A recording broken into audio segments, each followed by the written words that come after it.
दोस्तों आज हम एक बहुत ही जरूरी टॉपिक पर बात करेंगे। अगर आप लोन एप्स की ईएमआई नहीं चुका पा रहे हो तो कलेक्शन एजेंट के साथ डील कैसे करें, आरबीआई की गाइडलाइंस कैसे आपकी मदद करती हैं और कौन से ऑफिशियल हेल्पलाइन आपको हेल्प कर सकते हैं।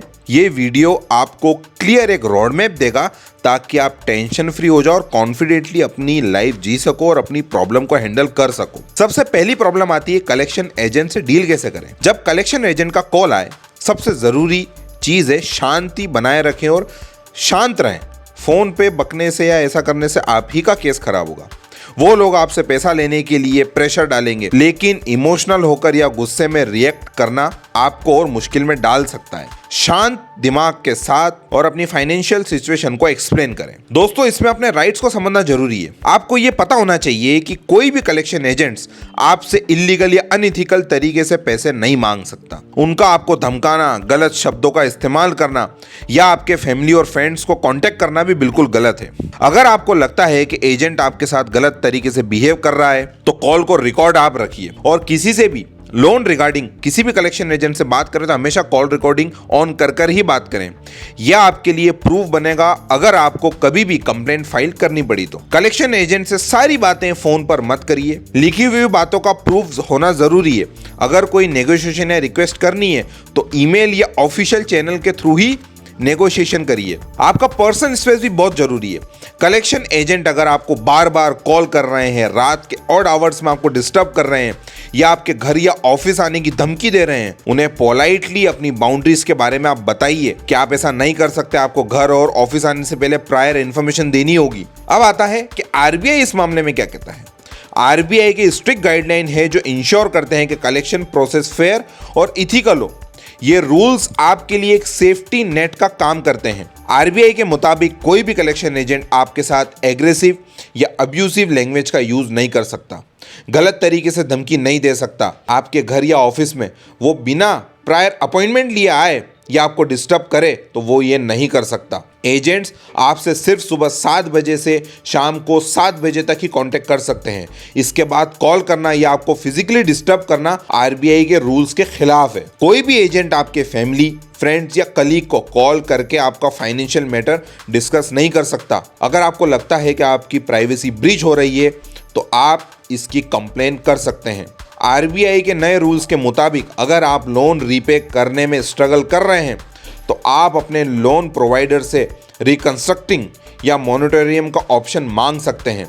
यह आपके हक में होगा। अब आता है कि अगर ये प्रॉब्लम हो गई तो आप कंप्लेंट फाइल कैसे करें। अगर आपको लगता है कि कोई कलेक्शन एजेंट या लोन ऐप आरबीआई के रूल्स का वोलेशन कर रहा है तो आप इन स्टेप्स को फॉलो करके कंप्लेंट फाइल कर सकते हैं। हर फाइनेंशियल इंस्टीट्यूशन के पास एक इंटरनल ग्रीवेंस रेड्रेसल मैकेनिज्म होता है। पहले उनके कस्टमर केयर या ग्रीवेंस टीम से बात करें और अपनी प्रॉब्लम को रिपोर्ट करें कि हमारे साथ ऐसा ऐसा हो रहा है और ये हो रहा है। अगर कंपनी का फाइनेंशियल मैकेनिज्म आपकी प्रॉब्लम सॉल्व नहीं कर रहा है तो आप आरबीआई के बैंकिंग एम्बुसमैन पोर्टल पर कंप्लेंट फाइल कर सकते हैं, जिसकी लिंक आपको डिस्क्रिप्शन में मिल जाएगी और आप अपना केस यहां पर फाइल कर सकते हैं और प्रूफ भी अपलोड कर सकते हैं। कुछ इंपॉर्टेंट हेल्पलाइन भी है जो आपके काम आ सकती है, जैसे कि आरबीआई कंज्यूमर हेल्पलाइन जिसका नंबर है 1440 या फिर साइबर क्राइम रिपोर्टिंग पोर्टल, इसकी भी लिंक आपको डिस्क्रिप्शन में मिल जाएगी। अगर आपको किसी फ्रॉड ऐप के द्वारा परेशान किया जा रहा है या फिर आप अपने लोकल पुलिस में भी हेल्प के लिए जा सकते हैं अगर आपको हैरेसमेंट बहुत ज़्यादा बढ़ गया है तो। और अगर हैरेसमेंट दोस्तों सीवियर हो तो एक लॉयर भी आप हायर करिए। आप लीगल नोटिस भेजकर कलेक्शन एजेंट को रोकने का ऑर्डर ला सकते हैं। अब दोस्तों कुछ टिप्स हमारे लोन डिफॉल्टर्स के लिए जो पैसा नहीं दे पा रहे हैं, उनकी फाइनेंशियल सिचुएशन खराब है तो वो क्या करें। सबसे पहला आता है रीपेमेंट प्लान बनाइए। अगर पॉसिबल हो अपने इनकम और एक्सपेंस का एक रियलिस्टिक प्लान बनाइए और लोन प्रोवाइडर को एक पार्ट पेमेंट का ऑफर करें। दूसरा आता है इमोशनल सपोर्ट लीजिए। इमोशनल सपोर्ट लेना ज़रूरी है। अपने फैमिली या ट्रस्टेड फ्रेंड के साथ अपनी प्रॉब्लम शेयर करें। वो आपको मेंटली स्ट्रांग बनाएंगे और आपका सपोर्ट रहेंगे तो आप एक अंदर से भी अच्छे से फील करेंगे। और तीसरा आता है फ्रॉडुलेंट ऐप से बचें। ऑनलाइन लोन लेने से पहले हमेशा इंश्योर करें कि ऐप आरबीआई रजिस्टर है या नहीं। फेक ऐप से दूर रहिए जो आपको गलत तरीके से ट्रैप कर सकते हैं। और एक लोन चुकाने के लिए दूसरी ऐप से लोन लेना ये बिल्कुल भी मत करिए, वरना आप इवेंचुअली डेट ट्रैप में फंस जाएंगे।